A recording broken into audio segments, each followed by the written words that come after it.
10.35 kita akan melakukan seminar proposal yaitu oleh Anda Ahmad Fadil dengan NIM 2123145 yang bertemakan konsep sikap kesabaran guru terhadap peserta didik dan bermasalah dalam perspektif kitab Tazkirah Tasawuf Mutakalim.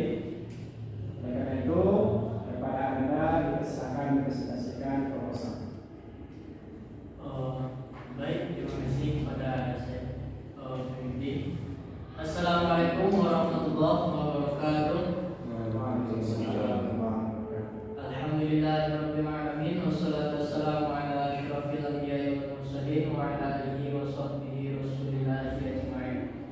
Yang sama-sama saya hormati Bapak dosen Pemuji 1 Dr. Muhammad Habib Karzal MPD dan kepada dosen Pemuji 2 Dr. Muhammad Zaki MPD. Sebelumnya terima kasih kepada para dosen Pemuji telah menyempatkan hadir pada sidang seminar proposal saya pada kali ini. Baik, langsung saja saya akan mempresentasikan hasil proposal, yaitu dengan berjudul konsep sikap kesabaran guru terhadap peserta didik bermasalah dalam perspektif kitab Tazkirah Tasawuf wal Mutakalim. Nah, di urutan presentasi Anda itu ada 3 bab. Yang pertama, pendahuluan yang berisikan latar belakang, rumusan masalah, dan tujuan penelitian. Selanjutnya di bab 2 kajian teori, yaitu berisikan tentang landasan teori dan penelitian yang relevan. Selanjutnya bab 3 metode penelitian yang berisikan jenis, lokasi dan informan penelitian serta teknik pengumpulan data, analisis data dan keabsahan data. Nah, bab 1 pendahuluan. Kita mulai dari latar belakang. Nah, proposal saya dengan latar belakang pertama realita pendidikan, yang mana sama-sama kita saksikan bahwa guru sering menghadapi peserta didik yang bermasalah di pondok pesantren dengan berbagai karakter dan perilaku yang menantang proses pembelajaran. Nah, di realita pendidikan masih ada guru yang masih menghadapi peserta didik yang bermasalah, terutama di pondok pesantren Salafiyah Syekh Abdul Aziz, yang mana pondok pesantren tersebut diasramakan.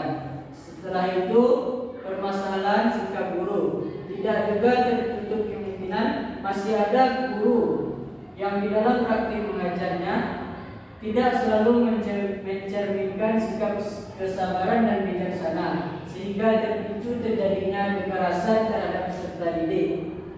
Padahal sikap guru sangat berpengaruh terhadap perkembangan peserta didik tersebut.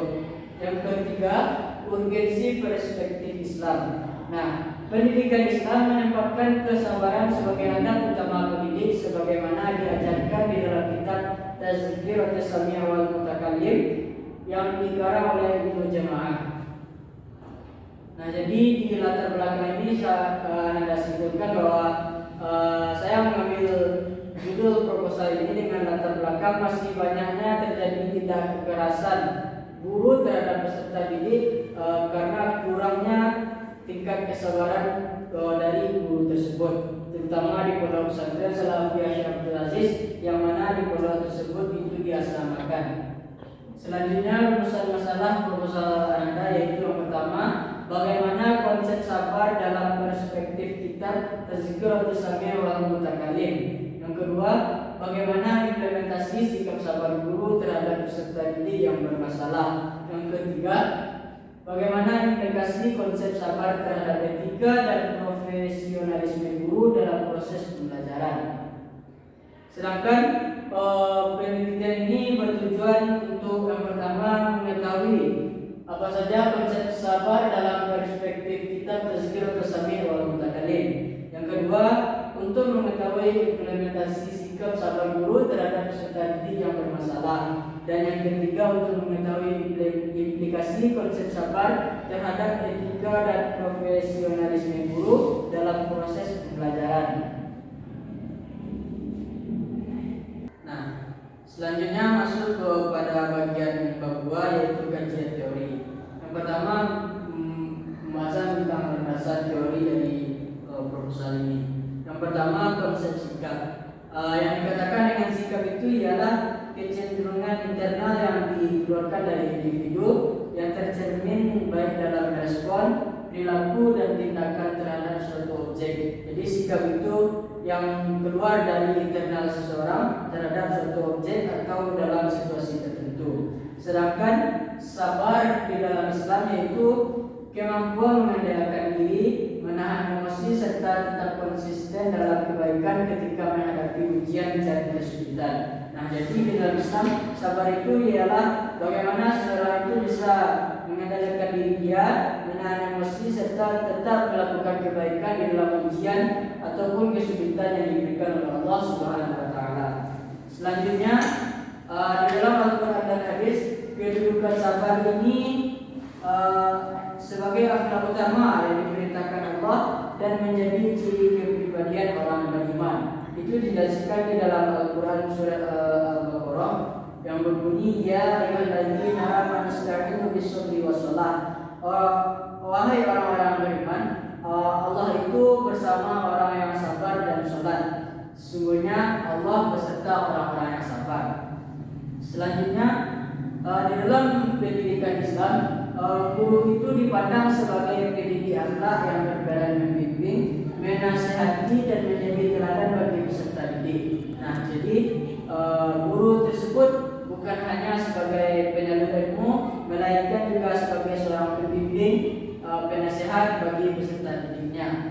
Selanjutnya yang dikatakan dengan siswa bermasalah itu ialah peserta didik yang mengalami hambatan, baik hambatan itu di segi perilaku dia, emosional, sosial, ataupun akademik dalam proses pendidikan. Sedangkan kitab yang yaitu kitab Tazkir atau Sami wal Mutakalim ialah literatur klasik, yaitu kitab klasik yang dikarang oleh Imam Badruddin Muhammad bin Abdullah As-Sarkashi, yang dimana di dalam kitab ini dijelaskan tentang adab guru dan murid serta etika pendidikan dalam perspektif Islam.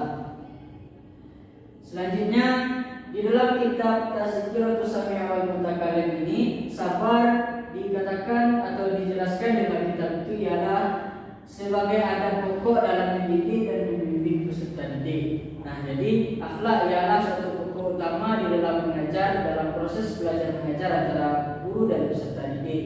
Selanjutnya, sabar ini sebagai landasan profesional guru. Kesabaran menjadi bagian dari kompetensi kepemimpinan guru yang mendukung profesionalisme dan keberhasilan pendidikan. Nah, itu landasan teori. Selanjutnya ada teori dari Imam Al-Ghazali tentang sikap dan kesabaran guru. Menurut beliau, guru ialah seorang pendidik jiwa, bukan sekedar penyampai ilmu. Oleh karena itu, guru dituntut memiliki kesabaran, kelembutan, dan kasih sayang dalam mendidik peserta didik, terutama mereka yang memiliki keterbatasan atau perilaku bermasalah. Jadi Imam Ghazali menekankan guru itu bukan penyampai ilmu, melainkan orang yang menasihati, membimbing, dan pendidik jiwa. Selanjutnya, penelitian yang relevan dengan proposal saya yang pertama itu penelitian yang diteliti oleh Ahmad Fauzi yang berjudul Kesabaran Guru dalam Proses Pembelajaran Pendidikan Agama Islam di Sekolah Menengah, yang mana penelitian ini metodenya itu kualitatif. Kedua itu ada penelitian dari Siti Nurhayati yang mana judul penelitiannya ialah Etika Guru dan Murid dalam Perspektif Kitab Ta'lim Al-Muta'alim karya Az-Zarnuji. Nah, jadi penelitian dari Siti Nurhayati ini juga relevan dengan proposal saya yang mana sama-sama meningkatkan tentang etika guru terhadap murid dan juga mengambil dari kitab literatur klasik. Yang ketiga ada penelitian dari Muhammad Rizki, itu pendekatan guru pendidikan agama Islam dalam menangani peserta didik yang bermasalah. Yang selanjutnya ada penelitian dari Abdul Karim yang berjudul konsep adab guru dan murid dalam kitab Tazkiratus Sami' wal Mutakallim karya Ibnu Jamaah. Selanjutnya ketiga, metodologi penelitian. Penelitian ini merupakan penelitian deskriptif pendekatan kualitatif, yang mana lokasi penelitian ini yaitu saya teliti di Polres Salafiyah Syekh Abdul Aziz, Kecamatan Kubung, Kabupaten Solok, Negari Kota Ilalang. Yang mana informan dari peneliti ini ialah pertama pimpinan Polres, Ustadz atau Ustazah Pondok Pesantren, serta santriwan dan santriwati pondok pesantren tersebut. Yang mana data dikumpulkan dengan cara observasi di tempat lokasi. Selanjutnya wawancara dengan informan penelitian. Sehabis itu dokumentasi tentang sejarah maupun bentuk dari pondok pesantren Salafiyah Syekh Abdul Aziz tersebut. Nah, selanjutnya ada keabsahan data, yang mana yang pertama triangulasi sumber. Saya membandingkan sumber wawancara dari pimpinan dan ustazah dan membentuk suatu kesimpulan. Begitu juga dengan ketekunian pengamatan, perpanjangan keikutsertaan serta referensial yang cukup. Nah, mungkin itulah presentasi proposal dari Anda.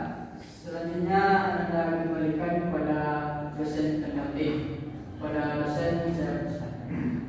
Oke, setelah kita mendengarkan sesama, sampaikan ke waktu dan kesempatan kepada Proyek 1 untuk memberikan kritikan untuk Anda harapkan. Baiklah, terima kasih sebelumnya kepada Bapak. Di sini proposal Ahmad Fadil sudah bagus. Cuma ada sedikit di sini hadir. Fadil di sini masih ada kata yang masih tidak masih dikot. Kedepannya Fadil harus mengenal lagi yang tipe-tipe tersebut. Terus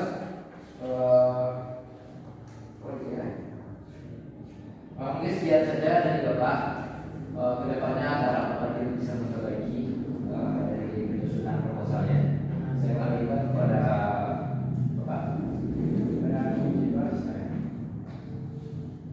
Terima kasih kepada dosen pengampu, dosen pembimbing dari Ahmad Fadil.